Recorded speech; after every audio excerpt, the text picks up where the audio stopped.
just doing my nightly reading, as I so often do with Harper's, the New Yorker, and the Atlantic.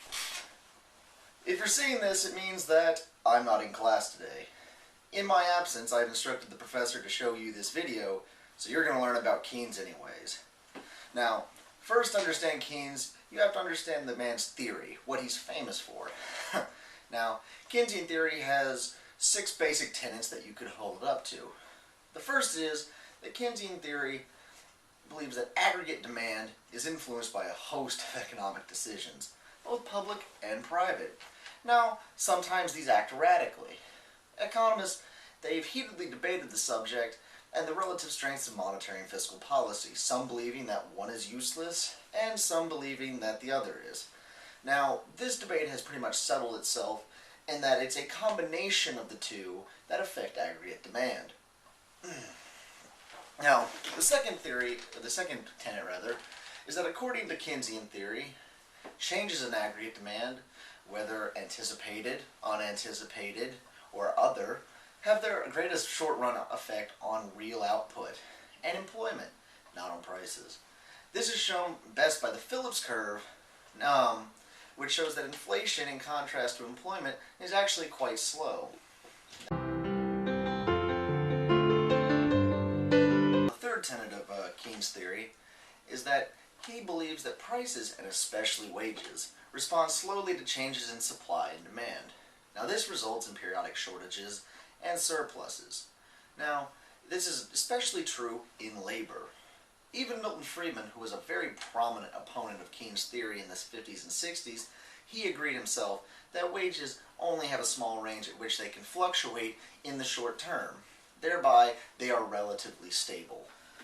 The fourth pillar of Keynesian economics is that Keynesians do not believe that the typical level of unemployment is ideal. Partly this is because unemployment is subject to the whims of aggregate demand, as well as it's partly due to the fact that they believe prices adjust very gradually. So what does this mean for the typical Keynesian? It means that they believe that even what most economists consider base unemployment, the standard unemployment that you cannot naturally go below, is still too high. The fifth building block of most Keynesian theorists is that they advocate for active stabilization policy to reduce the amplitude of the business cycle. That is, they want to reduce how high it goes when it peaks and how low it goes when it bottoms out. Now, they rank this as one of the most important of all economic problems. This is possibly why it is probably Keynes' most famous tenet of economic philosophy, as well as also his least clearly defined. Now, while Keynes advocated for spending to help regulate the business cycle, the kind of major spending that was needed during the Depression era was the result of the major and just tremendous downswing that had happened in the crash. Imagine, if you would, the amount of spending is necessary to regulate the ups and the downs of the business cycle is proportionate to the size of the swings. To fix a little hole, you just have to use a hand spade. To fix a big hole, you need a shovel. For a depression-sized hole, you need a Bobcat E80 excavator.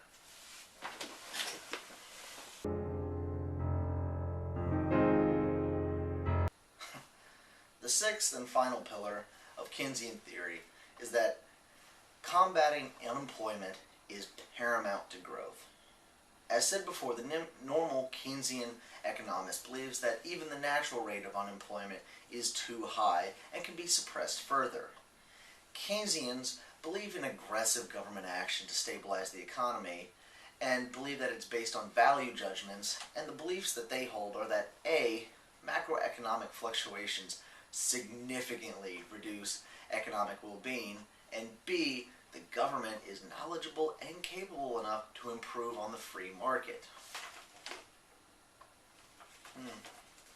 Oh, hey, you're back. Sorry. I was just spending a little time to catch up on this wonderful history department newsletter.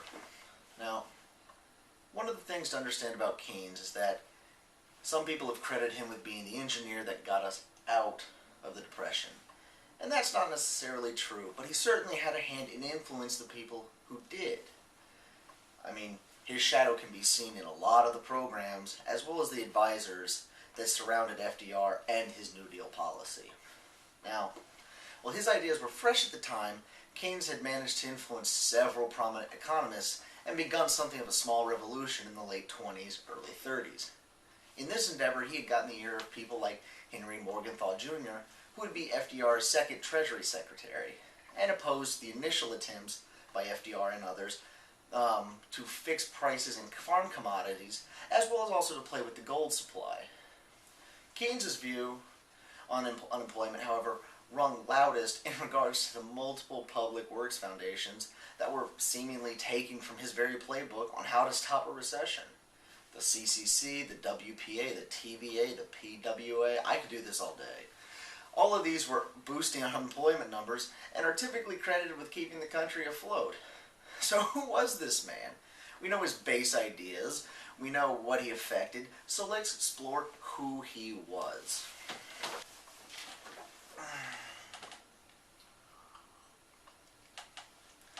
John Maynard Keynes was born in Cambridge, England in 1883. His father, a professor at the university. His mother, a social worker. He attended Eton College initially, and then moved back to King's College in Cambridge, a smaller subsidiary of the larger university. He graduated with a bachelor's degree in mathematics, and then studied for an additional 2 years to be for his civil service exams. He'd serve a small 2-year stint, and then eventually would return to Cambridge to be a fellow at King's, as well as serve as an editor at the Economic Journal, a position that he would hold nearly for the majority of his life. The first major thing that would attract the attention to young Keynes was his 1919 work, Economic Consequences of Peace, in which he denounced the Paris Peace of the First World War for the outlandish war debt, which was placed directly on the German people, saying that this kind of poverty was unsolvable and ultimately would destabilize the entire infrastructure of the German nation.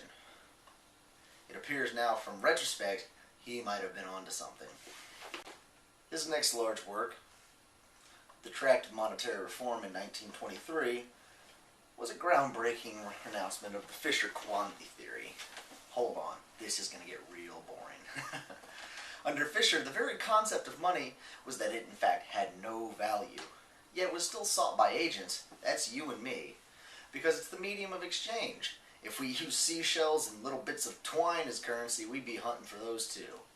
Keynes instead imparted that the idea behind money was that people aren't looking for it simply because it's what we use, but rather that money has a real value to it. And that value is that it's the security gained from the uncertain, as well as a way to procure sales that otherwise wouldn't happen. Obviously, credit in the modern sense would blow this idea to pieces.